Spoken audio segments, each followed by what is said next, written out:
સમોસા તો આપે ઘણા ખાતા હશે, પણ આજે કંઈક ડિફરન્ટ સમોસાની રેસીપી બતાવું છું. હેલ્ધી છે, ક્રિસ્પી છે, ટેસ્ટી છે અને લાજવાબ છે, કારણ કે તેમાં સ્ટફિંગ છે, ફણગાવેલા મગ તથા ચટાકેદાર મસાલા. અહીંયા મેં અડધો કપ મેંદો અને 1 કપ ઘઉંનો ઝીણો લોટ લીધો છે. 2 ચમચી ઘીનું મોવણ, મીઠું અને અજમો. અજમાને થોડો હાથથી ક્રશ કરી લઈશું એટલે સરસ ફ્લેવર આવે.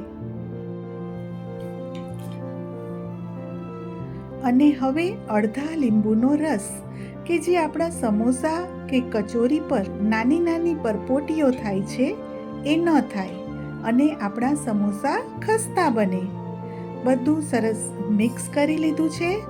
જુઓ, આવું મોવણ હોવું જોઈએ. હવે લોટ બાંધીશું.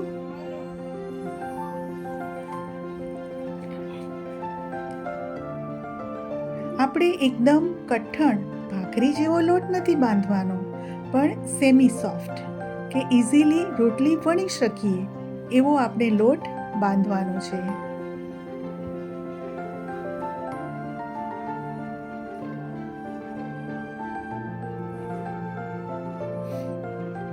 આપે બટાકાના સમોસા તો ખાધા જ હશે, પણ એનાથી પણ વધુ ટેસ્ટી અને હેલ્ધી આજે આપણે મગના પરોઠા બનાવવાના છીએ. આટલો લોટ બાંધવામાં મને અડધો કપ પાણીની જરૂર પડી છે. તો હવે થોડો ઘીવાળો હાથ કરી અને લોટ મસળી લઈશ અને પછી હવે હું આ લોટને ઢાંકીને મૂકી રાખીશ ત્યાં સુધી કે મગનું સ્ટફિંગ તૈયાર ના થાય. ત્યાં સુધી આ લોટને ઢાંકીને મૂકી રાખીએ.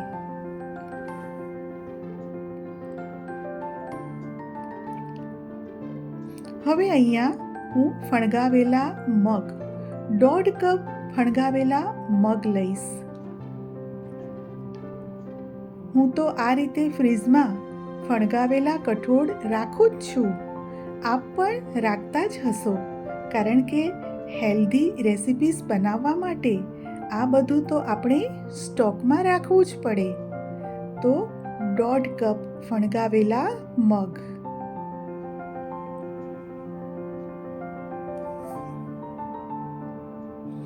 અને હવે મેં 2 ગ્લાસ પાણી ઉકળવા મૂકી દીધું છે.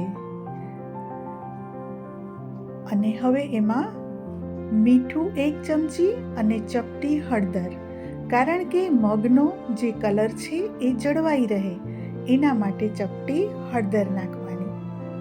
અને આ મગને માત્ર 5 જ મિનિટ માટે બોઇલ કરવાના છે. બહુ બાફી નાખવાના નથી.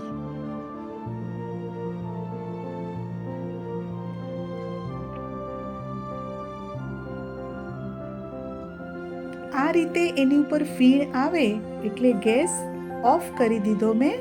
અને હવે હું બધા મગ આમાં ચાળણીમાં કાઢી લઉં છું. અને આ મગ બિલકુલ ઠંડા થવા દેવાના. અને હવે હું બાઉલમાં ટ્રાન્સફર કરું છું. અને હવે આપણે જે ખાખરા દબાવીએ એ ડટ્ટાથી હું આ મગને થોડા પ્રેસ કરું છું. થોડા જ પ્રેસ કરવાના છે, કારણ કે આપણા સમોસામાંથી એ બહાર ન નીકળી જાય. 4 મીડિયમ સાઇઝના બાફેલા બટાકા જે રફલી હાથેથી ક્રશ કરી અને એમાં નાખી દઉં છું. અને બધું સારી રીતે મિક્સ કરી લઈશું. હવે એમાં લીલા મરચાં અને આદુ છે, મીઠું, આમચૂર પાવડર, મરી પાવડર, ગરમ મસાલો, બધા જ માપ મેં ડિસ્ક્રિપ્શન બોક્સમાં લખીને આપેલા છે. આપ રિફર કરી શકો છો. બધું જ બરાબર મિક્સ કરી લઈશું.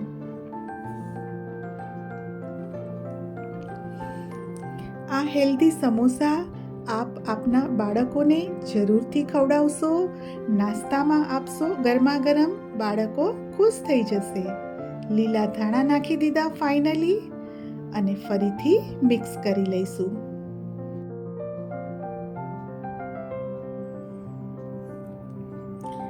હવે આપણે જે લોટ બાંધીને રાખ્યો હતો એને લઈ લઈશું. જુઓ, આપણો લોટ કેટલો બધો એકદમ સોફ્ટ છે.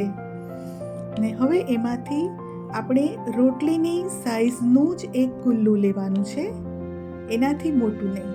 આપણે નોર્મલ રોટલી જે બનાવતા હોઈએ એટલું જ મેં અહીંયા ગુલ્લું લઈ લીધું છે, અને રોટલીની જેવું જ પાતળું એને વણવાનું છે.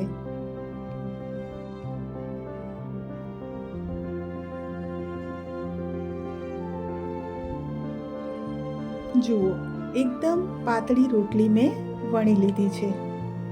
હું તમને એની થિકનેસ પણ બતાવું છું. બસ આપણી રોટલી જેવી જ. હવે વચ્ચેથી 2 કટ મારીશું. નોર્મલી આપણે એક રોટલીમાંથી 2 સમોસા બનાવીએ છીએ, પણ અહીંયા આ એક રોટલી વણી 2 ભાગ પાડ્યા, પણ સમોસું તો એક જ બનશે. એક ભાગમાં આ રીતે નાઈફની મદદથી કાપા પાડી લઈશું. બસ આ જ રીતે એક સરખા અંતરે આપણે કાપા પાડી લીધા છે. હવે બીજો ભાગ એની ઉપર મૂકી દઈશું, અને હવે એને આપણે વાળી લઈશું. બસ આપણે સમોસું વાળીએ એ જ રીતે એનું આ આપણે કવર કરી દેવાનું છે. પણ પાણીવાળો હાથ કરી અને જરૂરથી એને ચોંટાડજો, કારણ કે અહીંયા 2 પડ છે આપણા. આ રીતે કિનારી છે એ બરાબર આપણે પેક કરી દઈશું, અને હવે થોડો પાણીવાળો હાથ પણ લગાવી દઈશું, એટલે સમોસું તળતી વખતે તેલમાં છૂટું ના પડે.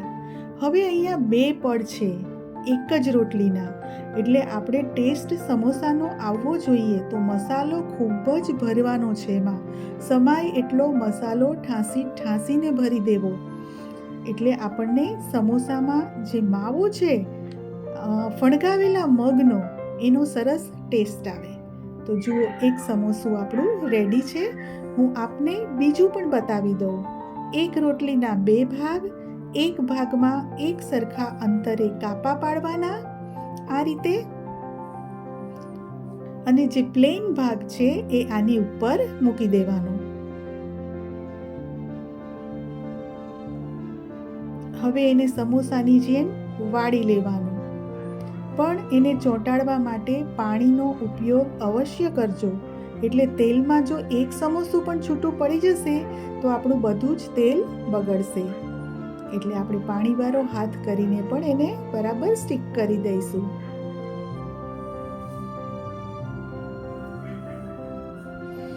હવે એમાં બરાબર દબાવીને મસાલો મેં ભરી દીધો છે. પાણીથી બરાબર ચોંટાડી દઈશું. બસ આ જ અગત્યનું છે કે એની જે એજીસ છે એ બરાબર સીલ થવી જોઈએ. તેલ પણ મેં ગરમ મૂકી દીધું હતું, અને ફાસ્ટ ગેસમાં મેં સમોસા નાખ્યા છે, અને બધા જ સમોસા નખાઈ જાય એટલે હું ગેસ સ્લો કરી દઉં છું, કારણ કે આમાં 2 પડ છે, એટલે તળવામાં ખૂબ જ કાળજી રાખવાની છે કે સમોસું બિલકુલ કાચું ના રહે અને ફાસ્ટ ગેસે લાલ ન થઈ જાય. એટલે એને ઉલટ પુલટ કરતા રહેવાનું, અને એવો ચમચો લેવાનો કે એની ધાર ન હોય. જો સમોસામાં એની ધાર વાગશે તો એ ખુલી જશે. હવે ગેસની ફ્લેમ આપણે સમોસાને કાઢીએ ત્યાં સુધી સ્લો રાખવાની છે. જુઓ, સમોસામાં ધીમે ધીમે ગોલ્ડન કલર આવતો જાય છે, અને તળવામાં બિલકુલ ઉતાવળ ના કરશો, કારણ કે આ ડબલ પડ છે, એટલે બરાબર એને ક્રિસ્પી થવા દેશો.